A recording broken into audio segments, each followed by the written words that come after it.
Hey, good morning, everybody. Today I'm doing this video in English. Used to do it in Arabic for over the last 3-4 months. Um, because of some people are English speakers, and I thought that I would do one, and if people like it, I can do some more. I have been a psychiatrist for about 30 years.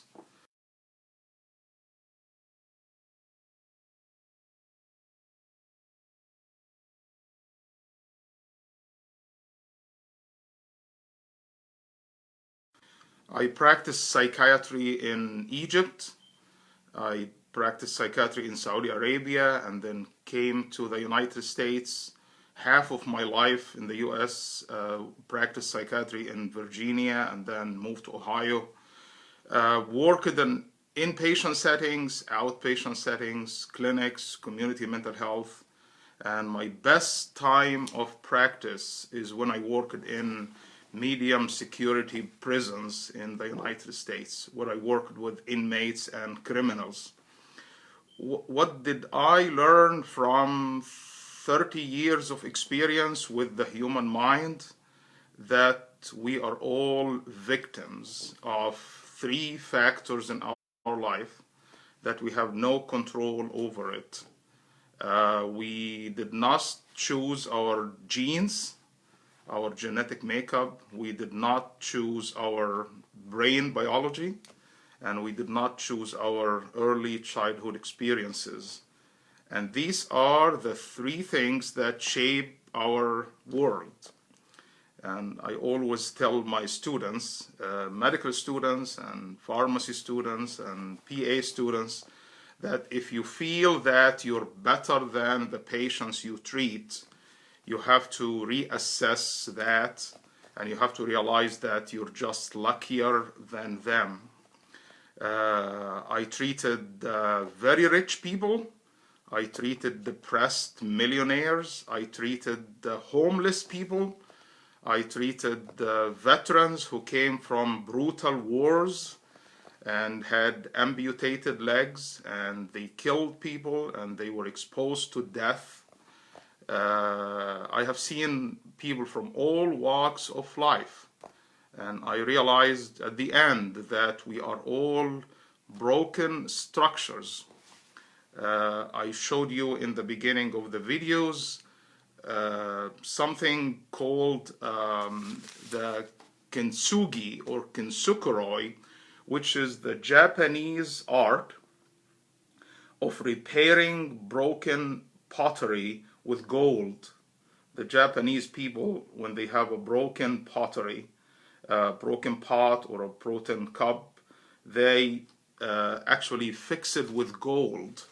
And there is an art with that. And I heard that, and I read that some Japanese people, they actually break their cups or their pots intentionally, like this cup, to repair it with gold to make it more beautiful. Human beings are nothing more than just broken structures, or human kintsugi, that we were born with scars, we're born with wounds. What we do in life is we're trying to repair our wounds. We're trying to repair our scars, and some people are successful in doing that, and some people cause more scars. So how to deal with our past and how to deal with our traumas in our life.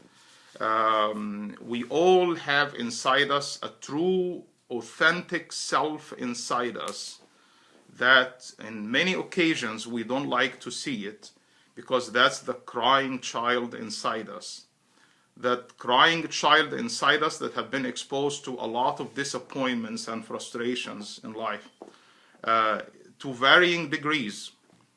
And I always tell my patients, a very important part of your recovery is to accept your true self, to accept your imperfect self. We have to accept our human imperfections. That's the first step to love ourselves. You cannot love other people, you cannot care about other people, if you have problem with your own self. That's the key to recovery, is to realize the human nature of our own selves. That's who we are. If you deal with people by your false self, that's our narcissistic self. So the person who's talking to you now is not the authentic me, is not me. It's me who's trying to portray a picture to you as somebody giving you a lecture or giving you an experience. My own self is inside me, and I know it better than anybody else. And a big part of me is a little bit painful. The realization of your own self and accepting it as it is the beginning of recovery. Most people have difficulty with that because they are trying to repair the past by forgetting it and undoing it by doing things opposite to what they had experienced before. We as human beings have to realize that all of us, from all walks of life, from the rich to the poor to the criminal, we grow up in an environment that we did not choose. And my talk is the people who are harshly judgmental to others. Please judge yourself first. And if you think that you will be able to correct people by telling them how wrong they are, you have to reassess your life, and you have to assess your thinking. And my talk in particular to the people who have this sense of self-righteousness, that I am better than you, that I have to tell you how to live your life. Would you please, let's leave people alone and focus on ourselves. Life is too short. The life expectancy of human beings on earth is about 80 years old. It varies from 65 up to 85 years old. And our role on this earth is very limited. And if you look at the world around you and look at yourself in the context of the universe around you, you will easily realize that you are really nothing. And I always realize that when I see people who are very arrogant and people who are too narcissistic and the people who are self-righteous, I just want you to look at the universe around you. And unfortunately, some people who were narcissistic, before they became religious, they become more narcissistic when they are religious. And the worst type of narcissism is actually religious narcissism, because you believe that you're getting your power from God, and you believe you're better than other people. If you have that, you have to look at yourself and you have to look at the bias inside you. We are biased human beings by our nature.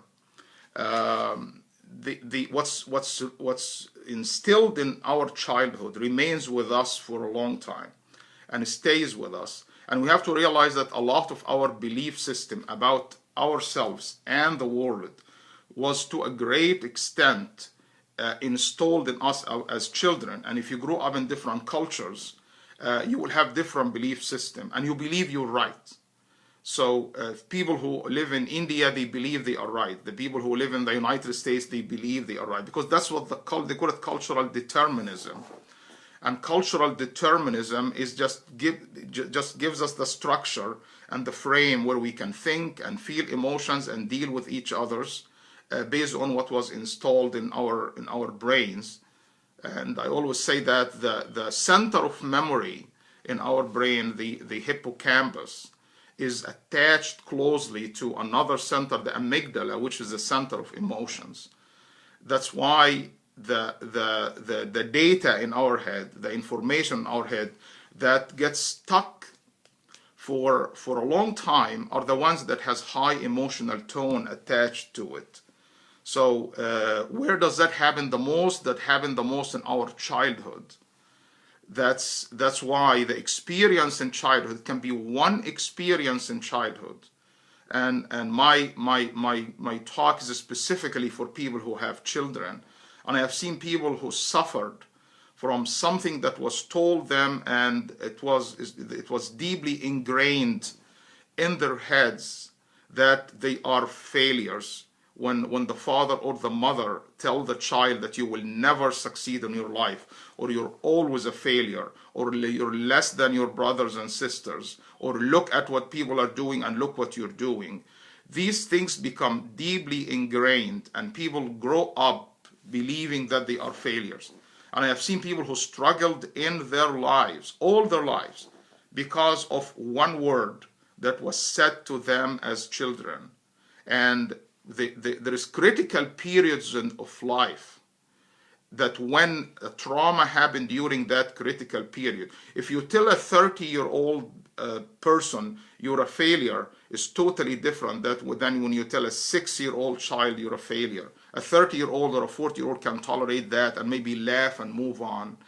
A 6-year-old child or a 5-year-old child, when told something by a person that he trusts, this what remains in the hippocampus, and the amygdala always connects it with that emotional tone that creates a personality that's very insecure personality. We all have this type of insecurity because we did not grow up in a perfect environment. And a big part of the recovery process from the trauma we had in childhood and in adulthood is, I always tell people, forgive your parents and move on. And very important also is to forgive yourself and move on. The act of forgiveness and letting go is very important in the pursuit of happiness in life. People seeking revenge will never be happy in their lives. You might tell me, but we have to seek justice. Yes, you have to seek justice, but don't seek revenge. There's a difference between seeking justice and seeking revenge. Seeking revenge is a bitter feeling where you have to get even with the person who hurt you in the past. Believe me, that eats you up. Couple of things I always tell my patients. Don't expect people to tell you I'm sorry for what they did.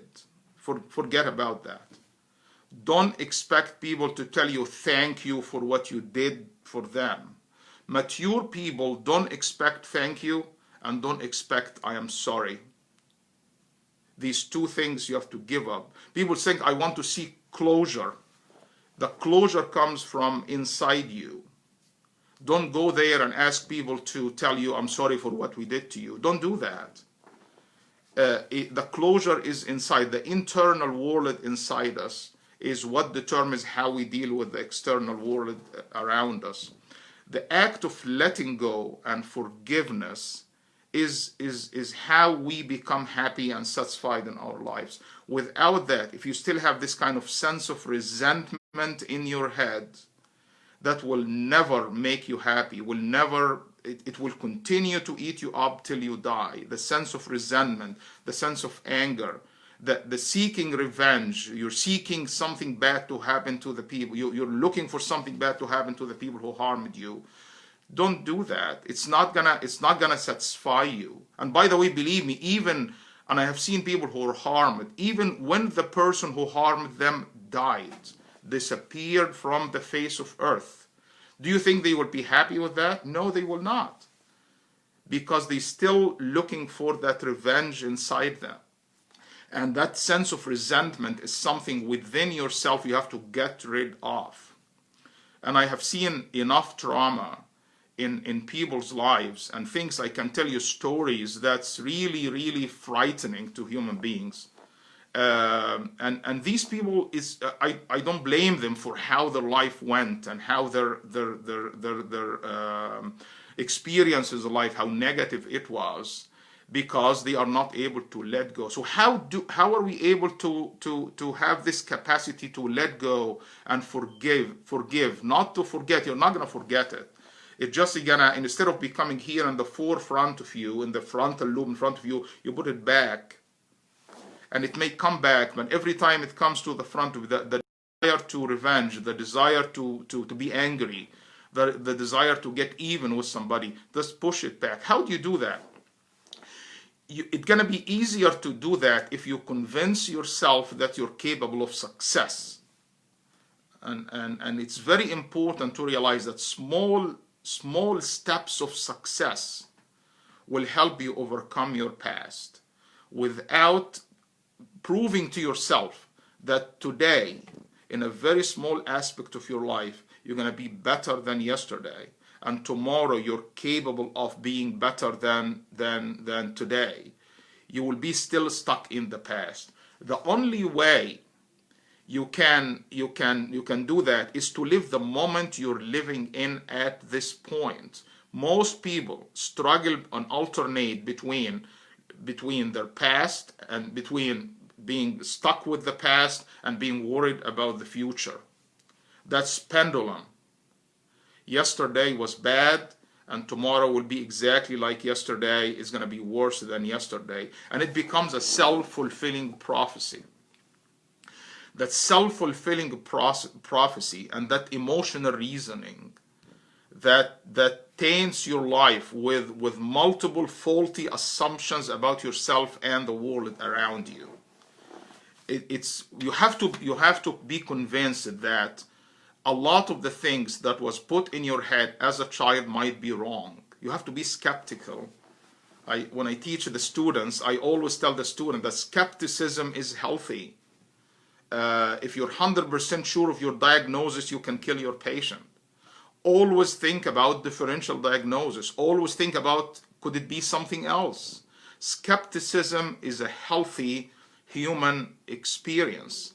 You have to be always assess and reassess and improve yourself. They say now the definition of intelligence, I think Steve Hawkins said that, is the definition of intelligence at this point is the ability to adapt to change.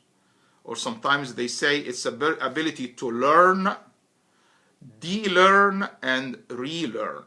Is to learn something and then forget what you learned and learn something new. And this dynamic process will continue to go on and on and on. The ability to learn, de-learn, and relearn something new. That's the success of life in this day and age, is the ability to adapt to change. Don't be stuck with one idea and one schema of thinking. That's what gets people in trouble. And the people who are stuck with their childhood, stuck with the experience, stuck with the culture, think that everything they learn is right. No. Everything what you learn could be absolutely wrong. And you have to relearn it again. And don't forget, with that process of learning, you should be happy and proud of yourself. You have to live the moment we're in now. And you have to find a purpose to do in the moment you're in now. And you have to do something to prove yourself that you're capable of changing and being today better than yesterday in something. And I told you recently, I have been doing this kind of exercise and walking and take the stairs. And this became something new. I was not like this before. And I'm happy and proud of myself for that. And sometimes I share my happiness with you. And I asked my wife to come with me, and we go and challenge each other about how much we walked today and how much we took the stairs today. It's a process that makes us happy. And when you do that, you have to be satisfied with what you're doing. And if I'm doing this at my age, at my health at this point, everybody can do it. And don't push yourself too hard. Just do it slowly, one step at a time. And it doesn't have to be in the area of exercise. It can be in the area of anything. As regardless of how old you are, regardless of your abilities, regardless of your financial status, regarding your social status, there is something you can do that can make you happy and satisfied in your life and prove yourself that you're capable of change. That by doing that, the past will not haunt you as much, because you're living the moment. You're living today and what you're going to do today only. And you're not going to worry about tomorrow. And by the way, tomorrow could be, you could wake up dead. And I realize that. And when every day, the best step, the best thing you can prove to yourself that you were successful, and I wrote about this on Facebook, when you wake up in the morning and you find yourself alive and breathing, and God gave you one more day to live and do something different today. Really, that experience, that philosophy of life, for me personally, and I try to teach people that, will make you happy.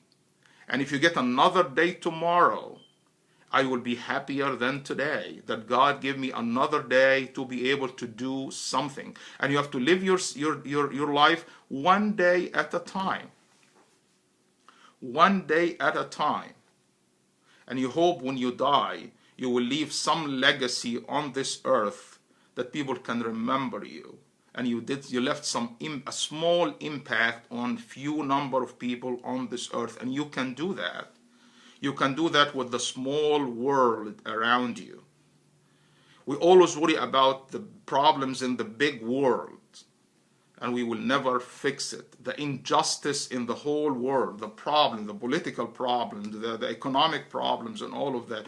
Believe me, there is a small world around you. You can make a big impact on the 2, 3, 4, 10 people around you. You can leave an impact on them. So when you die, when we leave this earth, you leave two things. You may leave some of your DNA on this earth in the form of kids and grandkids, and not all of us leave that. Sometimes, so what else? We leave some legacy. We leave some legacy, some positive legacy that people can remember us for a few period of time. Who remembers people who died 100 years ago? Who remembers people who died 50 years ago? People forget about them. Life experience is a fascinating experience that I believe that we're lucky that we got that experience. We were lucky because that sperm hit that ovum. Among millions of sperms, hit that ovum in particular and became you. And you didn't choose that. And that's why a lot of people with all these religious concepts, in my opinion, has to be reassessed based on that, based on who we are. There's a lot of narcissism in religion, and we have to reassess it.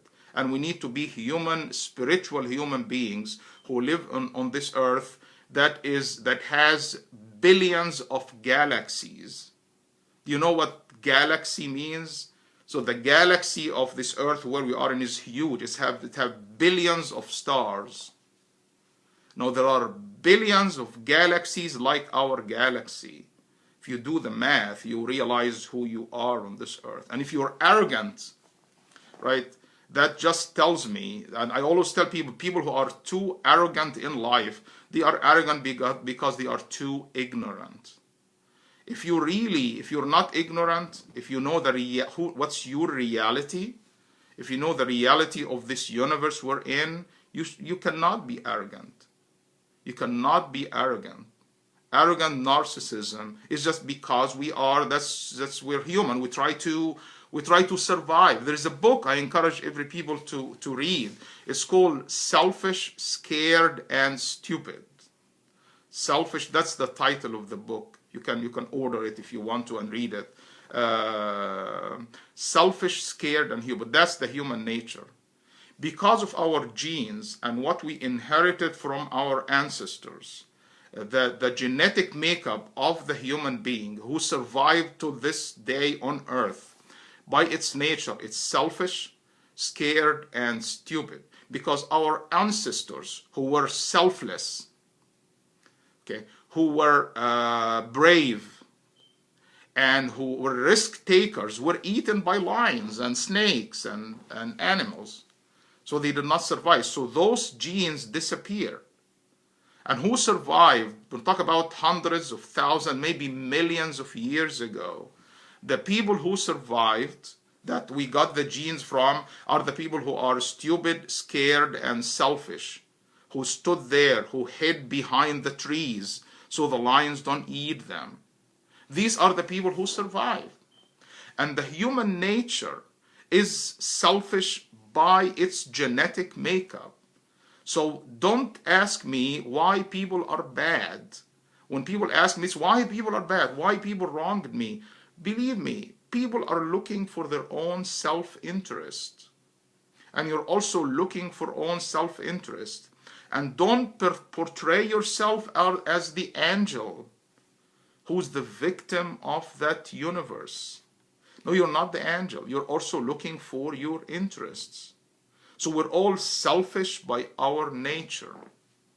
And what we can do, because we develop this frontal lobe, and we develop this society, and the society is the frontal lobe, is the collective frontal lobe of human beings, we need to change that.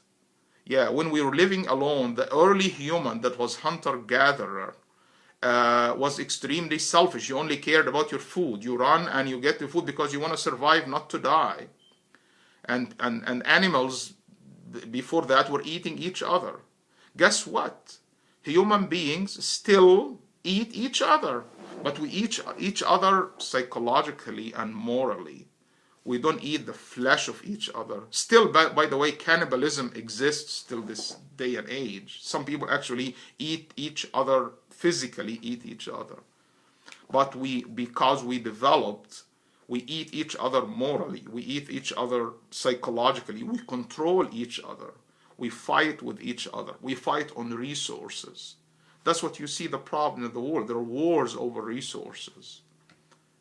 But there are small wars in societies over resources. Everybody wants to get the food. Everybody wants to become rich. Everybody wants to get the better car, the better house, the better iPhone, the better clothes, the Nike and the Adidas and all of that. Why do we do that? A pair of shoes is a pair of shoes. No, because you want to look for status. The people who want to wear the Nike they want to see, I am better than you. Because we are selfish by our nature. There's nothing wrong with that. There's nothing wrong with that. But we have to realize why we're doing what we're doing. We have to realize this kind of self-awareness of who we are. The awareness of our own emotions. The people who want to live happy. And there is a difference between happiness, pursuing happiness, and pursuing pleasure. There is a difference between the two. Happiness is a long-term acceptance of who you are and what you have and your life, how your life is going. You accept what you have. It's about acceptance. That's happiness. Pleasure is you're seeking extreme forms of pleasure. You want that dopamine high. And believe me, if you're always seeking pleasure, if the only thing that satisfies you is how much money you have, what's the car you're having, you're driving, or what clothes you're wearing, if that's the only thing that makes you satisfied in life, it tells me that you're miserable. Deep inside all of that, underneath all of that, there is a level of misery. Because people who are really happy in life and satisfied with their authentic self, they don't care about what they are wearing. They don't care about what they have. They are really happy. And the people who are miserable, unhappy, insecure from inside, we all agree that, we said earlier, that we have a true self and we have a false self.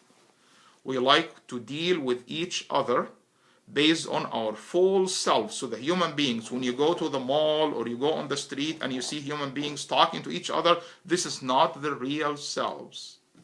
That's Donald Winnicott said that. This is our false selves. This is how we want the world to see us. Now the gap between your true self and your false self can be huge. And that's why some people, when you deal with them, you're dealing with fake human beings. You're dealing with not authentic people. You feel they are fake. They are acting in lives.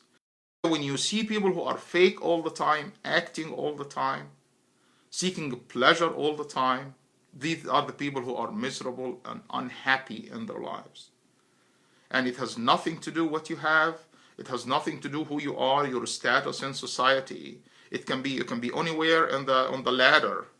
on the social ladder, and you still can be very unhappy even if you are a millionaire, and you still want to get the next million and the next billion. And we see it everywhere. We see that everywhere. And if you really want to accept yourself, you have to look at your true self, and you have to find the good things inside you. And you have to start repair your broken structure that we all have. The broken structures, we all have broken structures or broken kintsugi. We're human kintsugis, as we said. The kintsugi is the Japanese art of repairing pottery with gold or silver or platinum. You can search for it.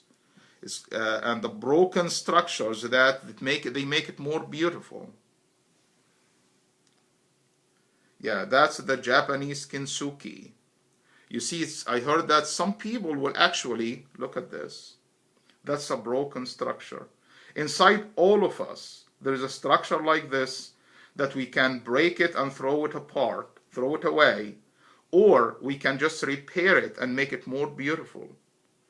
If you have scars in your life and you repair it with gold, that is what will happen. You become stronger, you become more resilient. I always tell people you have to thank your mistakes, you have to thank your stupidity in the past, because that's how you learn. That's how you become more resilient, stronger. I always tell the students about the mistakes I made as a psychiatrist and the cases I missed, so they don't repeat the same mistakes. If you look at the resident room at the 2 hospitals I worked in, I worked in the first one and then I moved to the second one. In both walls, I worked with residents and medical students. You're going to find on the walls, it's written, "Don't miss the mania or catatonia." And they tell me, "This, Dr. A, this will be your legacy." And I told him, maybe when I die, you come and write on more grave, "Don't miss the mania or catatonia." Essam ealkhawaga. That will be your legacy. I don't want them to miss these cases that can be very subtle. And if you miss it, you can miss the treatment, you can mess it up. It's a small thing. And if this was my legacy in the students and the residents I taught, I'd be very happy with that. So the only way that can make you happy in life is to have your mindset have to be based on growth and improvement, ongoing improvement all the time.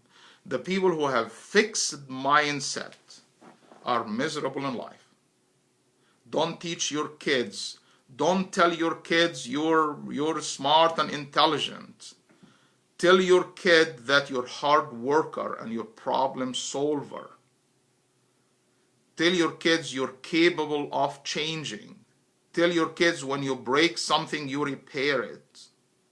That's the growth mindset.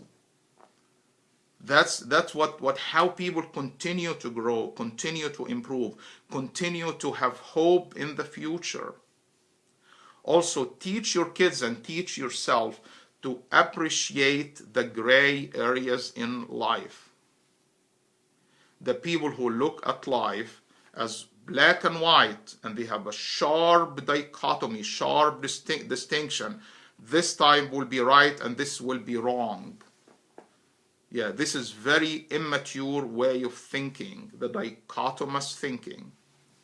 And if this is your way of thinking, I can say that you probably did not deal with your own self well.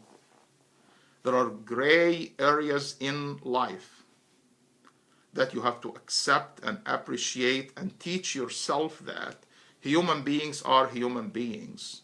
People make mistakes because they are human beings. You make mistakes because you are a human being. We're all human beings that very vulnerable and have broken structures inside us, and we do our best to repair it. And if you're going to do a good thing, you have to help another person to repair your wounds, like you're trying to repair your own wounds. That's how to be happy. And the only way to be happy is not to judge people, and you see somebody struggling, all what I want you to do is to put yourself in his own or her own shoes. Stop judging people. And the people who judge people harshly, I have a guess that they do that to feel good about themselves. If you're too harsh on others, you're doing this to prove yourself without noticing. It's an unconscious motive. That's what you want to tell yourself, these people are bad, I am better than them. And why do you have to say this all the time by being judgmental? Because you're not able to deal with your own demons inside you. And that's why how you develop a hypocritical society. Everybody pretends to be better than others. When you realize that you're a human being like anybody else, and you're the product of those factors that you have no control over, you will realize that when I told you the best time I had in my work, 30 years of work as a psychiatrist, when I worked in prisons. And I worked with those criminals, and I worked with murderers who have been there in prison for 30 years. And I realized the main difference between me and them, that I am just luckier than them. It's a matter of luck.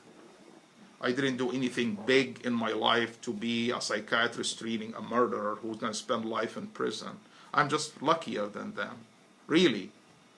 It's just a matter of luck that I grew up with this brain, with these genes, with this personality, with these parents. I didn't choose that. And if people this kind of judgmental, dichotomous way of thinking, especially the religious way of thinking, okay, the choice of religion, by the way, if you don't know by now, to 99.9999% accuracy depends on the location of your birth and the religion of your parents. If you think you choose your religion by your own intelligence and you choose the right religion because you're like that, no. If you were born in Iceland, you're going to be the Icelandic religion, or you're probably going to be an atheist by now. If you grow up in India, you probably will be a Hindu. If you grow up in Iran, you will be a Shi'i Muslim. If you grow up in Egypt, you will be a Sunni Muslim. If you grow up in Oman, you will be an Ibadi Muslim. Do these people choose it? They did not choose it. They think that. They convince them. And they're still, no, you did not choose. So stop judging people. Stop judging people. If you want to influence people, what influence people is not telling them, I'm better than you, and you idiot have to change and be like me. No. I'm sorry to tell you, who does that is the real idiot. The social change, if you want to change people, you want to change people by two factors, imitation and modeling. That's, you call it the Bandura theory of social change. How do people change? How societies evolve? How societies change? It's not the lecture that I'm giving you right now. I'm not giving you any information at this point that you cannot see anywhere else. You're going to find it in books, you're going to find it in YouTube, and I probably did not invent these ideas. All what I did, I collected ideas from what I read and what I listened to and what I experienced in life and put it in my head, and I'm just rephrasing it by my own words. So what will change you is not the lecture, is not the information I'm giving you at this point. What will change you is that you might see a different model, that you say, I want to be like this guy, or I want to be like this woman. It's imitation and modeling. You want to model based on something you liked. So the change is emotional. It's not, okay, I always say that it's not the information that changes people, it's inspiration. It's not the information that changes us, it's inspiration. So if at the end of this video, I left some impact on you, it's not that I gave you information you didn't know, that I inspire you. I inspired you to think differently. It's that inspiration. It's that imitation and modeling. You're going to say, I want to be like this guy. This guy said something I have to think about. That's how we change. That's how we change, is by imitating people and modeling people. And if you want to influence people, you have to think about that.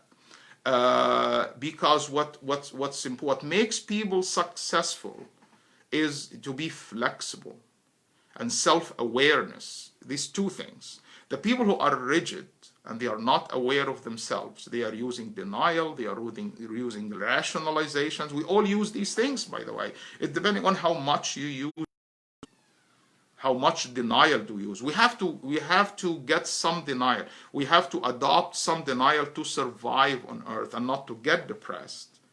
Because if we don't use denial, we're going to get severely depressed. We're going to die soon, by the way. So part of our life and part of our success in life is to deny death. Is to deny death.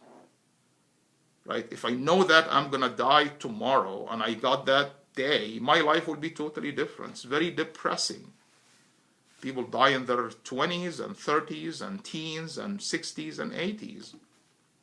So denial of death is a healthy thing, because it pushes us another day. And that's what I'm telling you, there's an element. But if you're denying everything in your life, if you're rationalizing everything in your life, there is a problem here. Being self-aware, they define the emotional intelligence. What's emotional intelligence? There are so many definitions of intelligence, but I told you one of them, the ability to adapt to change. That's one definition. So what is emotional intelligence? What does it mean that you're an emotionally, or sometimes they call it social intelligence? Okay, they define it simply as the ability to be aware of your own emotions, to read your emotions right, and also the ability to be able to control your emotions and manipulate your emotions when you want. You can't say that I'm completely in control of our emotions, because of our emotional origins are unconscious. So you can't just, okay, I'm not going to be sad today, I'm not going to be angry today, but you have some control of your emotions. So you're aware of it first. When you're aware of it, you're honest. You're honest. So you have to tell yourself, I'm not angry at the situation, I'm actually feeling threatened or feeling vulnerable. Anger is a secondary emotion, it's not a primary emotion. I know you wronged me, I know you're bad, I know you did this to me, but the main reason I am angry is not what you did, is what you did made me vulnerable. It's what you did to me that angered me, made me threatened. I'm threatened by you, that's why I get angry. So instead of dealing with what you did, I have to deal with my own vulnerability and my own insecurity. If you deal with your own insecurity inside you, you will be less angry when people attack you or insult you. And I went through this process with the acculturation coming from Egypt to America. And it took me a long time to realize that a lot of my insecurities was making me dysfunctional. And when I freed myself from that and I realized that I am a human being and they are human beings, and would all try to survive, I became calmer, less judgmental, more able to deal with the problems without being angry all the time. So back to emotional intelligence means you're aware of your emotions and you're able to change them and manipulate them, some control over it. What's the next step? You're also aware some degree of other people's emotions, and you have the capacity to actually manipulate other people's emotions as well. Not manipulate it in a bad way. Manipulate it means to correct it. So the ability to be aware of your own emotions and to correct it, and the ability to be aware of other people's emotions and correct it, that's exactly the definition of emotional intelligence or social intelligence. And the people who are successful in life, they are successful mainly not because their IQ is 140 or 150 or 160. Some people with IQ of 100, They can be very successful and have leadership roles because they are able to read their emotions and control it and manipulate it and change it, and also able to read other people's emotions. So you see your influence on other people and you're able to correct it quickly. So you develop this ability to correct situations. We'll go back to problem-solving abilities. But problem-solving abilities will not happen unless you're fully aware of your own self first. And it's not gonna happen unless you're able to deal with your past and accept yourself and the ability to let go and forgive. Who do you forgive? You have to forgive your parents, you have to forgive your past, and most importantly, don't forget to forgive yourself for the mistakes you have done. Is it easy? No. Is it impossible? No. Somewhere in between. It's a difficult process that takes time. What will help you achieve that level of accepting yourself, again, is to prove to yourself that I'm capable of change and I'm gonna make myself today better than yesterday. Is to live the moment and enjoy the moment and be proud of yourself for the moment and work on yourself and leave people alone. You're not going to fix the world. Believe me, we will all fix the world if we can work on ourselves first. Is you be the change that you want. You want the world to change, you change yourself first. You want justice in the world, you be just with the people around you first. By doing that, the world will be a better world. The world will be a better world if we focus on ourselves, stop being judgmental, and stop projecting our problems on other people, and own our lives and own our emotions and take full responsibility for our own life. What I always write about is to have an internal locus of control. An internal locus of control. That your locus of control, the weight of your control of your life is inside you.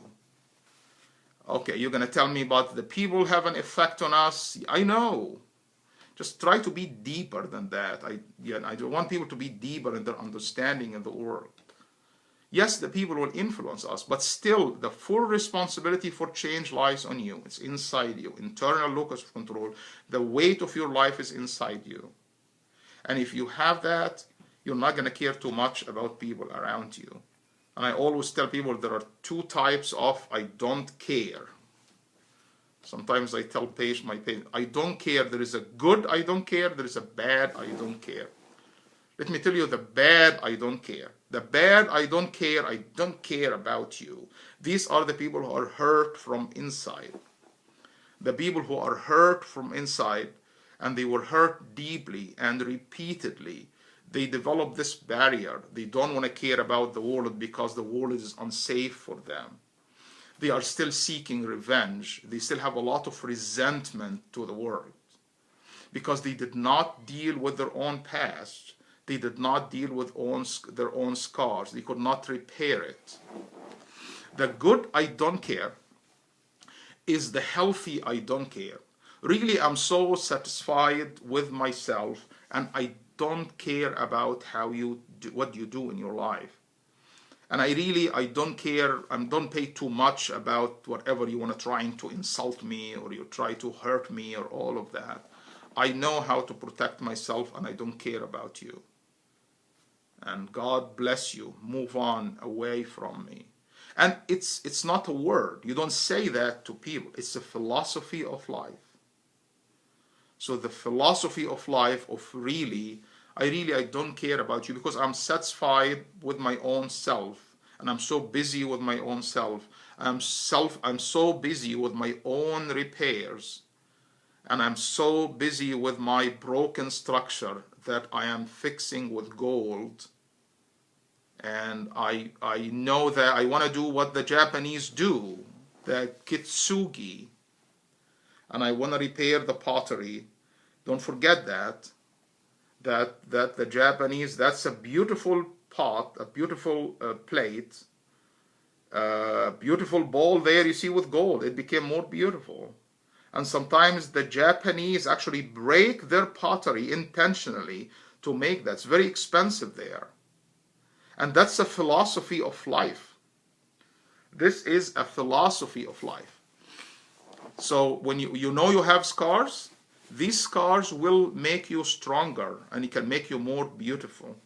And we have to accept each other's scars, not to kill each other over our scars. We're all vulnerable human beings who survive on this earth over 60 to 80 years of life, maybe less, maybe more, trying to survive, trying not to die, trying not to be humiliated, trying to find some status in society. And then we're going to die, and then people will forget about us, and then another generation will come. We need this philosophy of life will give you a lot of humility. And with humility, believe me, comes happiness. The more humble you are, the more you realize that you're not better than anybody and you're not less than anybody else. You're a human being, they are human being. Let's hope that we all can find a role in this life and survive. This acceptance, it's a full acceptance of who you are as a human being and people as human beings. I know people will ask, so what do we do with bad people? No, yeah, if you want to seek justice, if somebody wronged you, and that's a different story. That's a different story. But I'm talking about us when we're unable to adjust and adapt to life, and people are just miserable and they have conflicts all the time, and they always accuse people of being bad to them and all of that. All of these things, you need to work on yourself first. So a couple of points we spoke about today, and I'm going to make some more videos about this in the future, but all the concepts that I spoke about, I wrote about on Facebook repeatedly. I usually write in Arabic, sometimes in English, but I wanted to do a video in English today. And we're going to talk some more, and I wish you all a healthy life. I wish you all a healthy physical life and mental life and spiritual life. And love yourselves, guys. It's the key to success and happiness is to love yourself and accept your imperfections. You're not a perfect human being. I'm not a perfect human being. We're the same. We're sharing these experiences in life, and we try our best. Let's be happy. Let's accept our imperfections, and let's stop judging each other. Thank you very much, and we'll see you next week. Thanks. Bye-bye.